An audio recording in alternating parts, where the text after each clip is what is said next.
Hi hello everyone, నేను మీ నాని. ఇప్పుడు మనం ఉత్తరాఖండ్ టూర్ అయిపోయాం. మనం ఏ ముహూర్తం ప్లాన్ చేసాం ఏమో కానీ బాబు వర్షం కుమ్మేసింది. మన సౌత్లో ఉన్న టెంపరేచర్కి అక్కడ ఉన్న టెంపరేచర్కి అసలు మ్యాచే అవ్వలేదు. యాక్చువల్లీ సడన్గా టూర్ ప్లాన్ చేయడం కారణం ఏమంటే, మా ఫ్రెండ్ ఒక అబ్బాయి ఢిల్లీలో ఉంటారు. బట్ వాళ్ళ ఫ్రెండ్ మ్యారేజ్ ఏమో ఉత్తరాఖండ్లో, వాళ్ళ హోమ్ టౌన్ ఉత్తరాఖండ్లో రుద్రప్రయాగ్ అనే ఏరియా. సో అక్కడికి వెళ్ళాం. అక్కడికి వెళ్ళిన వెంటనే ఎంట్రన్స్ చూడండి.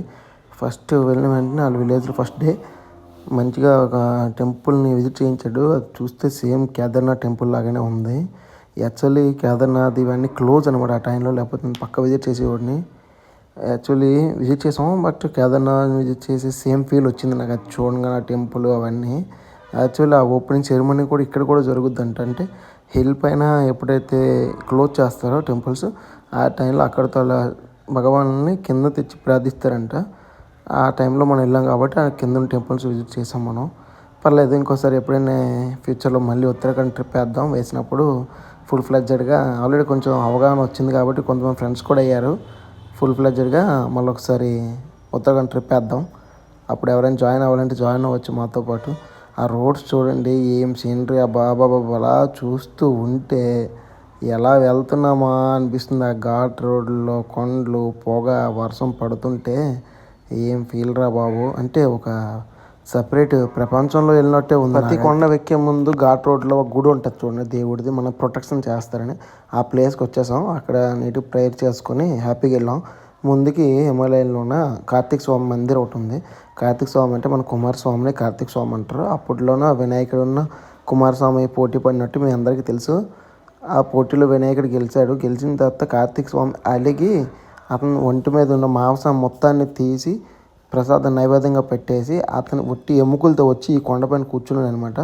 అందుకు ఈ కొండని అతను కార్తీక స్వామి మందిర్ ఆ కొండపైన ప్రతిష్ఠించారు. ఇక్కడ విగ్రహం ఏమి ఉండదండి, దేవుడు ఎముకల రూపంలో ఉంటాడు. ఇక్కడ చూడండి మంచు, బాబు రే బాయ్, ఏ మంచులో మేము ట్రెక్కింగ్ చేస్తే ఫస్ట్ టైం మంచు చూసాం. స్నో ఆడుకొని నేను ఓహో జల్సీకి ఫీల్ అయిపోయాను.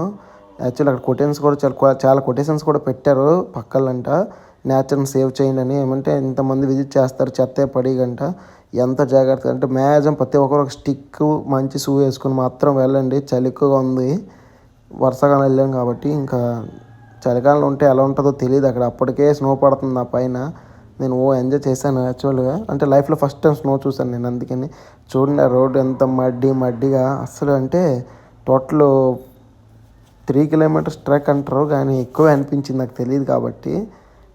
ఎన్ని కిలోమీటర్లు ఎగ్జాక్ట్ చెప్పలేము, కానీ వర్తే. నడుస్తుంటే మనం నడుస్తున్నట్టు అనిపించట్లేదు అనమాట, హ్యాపీగా.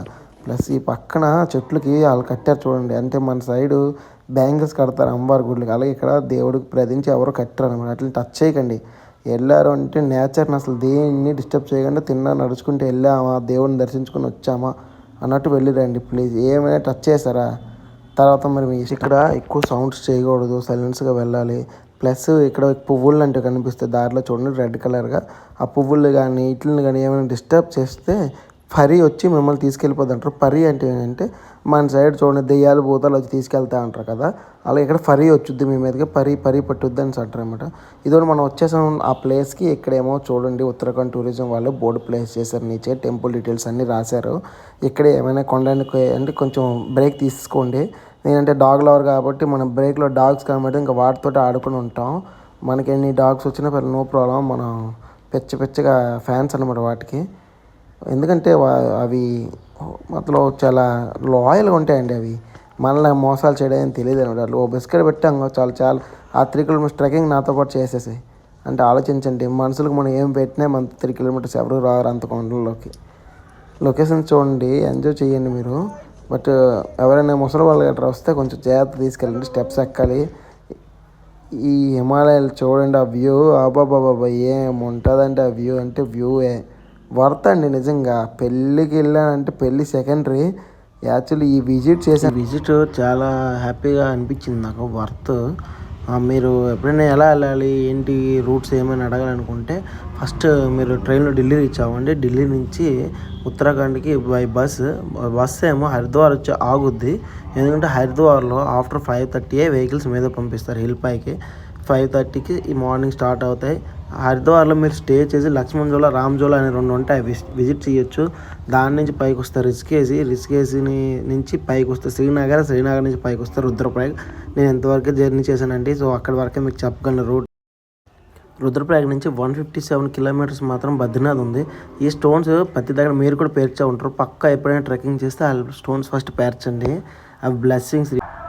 ఓకే, ఇక పైకి వచ్చేసాం. మీరు ఇక టెంపుల్ వ్యూస్ని విజిట్ చేసి టెంపుల్ని ఎంజాయ్ చేయండి. ఎక్కడికి వెళ్ళినా స్టార్టింగ్ మన బాస్ అయితే ఉంటారు. ఒకటి మన గణేష్ బప్ప, 2 మన హనుమాన్జీ పక్కా ఉంటారు. లేని ప్లేస్ అంటూ ఉండదు వీళ్ళకి, ఎందుకంటే వీళ్ళందరికీ ప్రొటెక్షన్ కాబట్టి.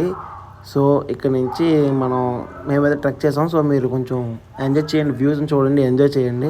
ఇంకేమైనా డౌట్స్ ఉంటే కామెంట్ సెక్షన్లో అడగండి. ఎలా వెళ్ళాలన్నా, ఎక్కడ స్టే చేయాలి, ఎలా అంటే నేను మీకు సజెస్ట్ చేస్తాను. నో ప్రాబ్లం, నాకు తెలిసినంత వరకు మీకు హెల్ప్ చేస్తాను.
बोले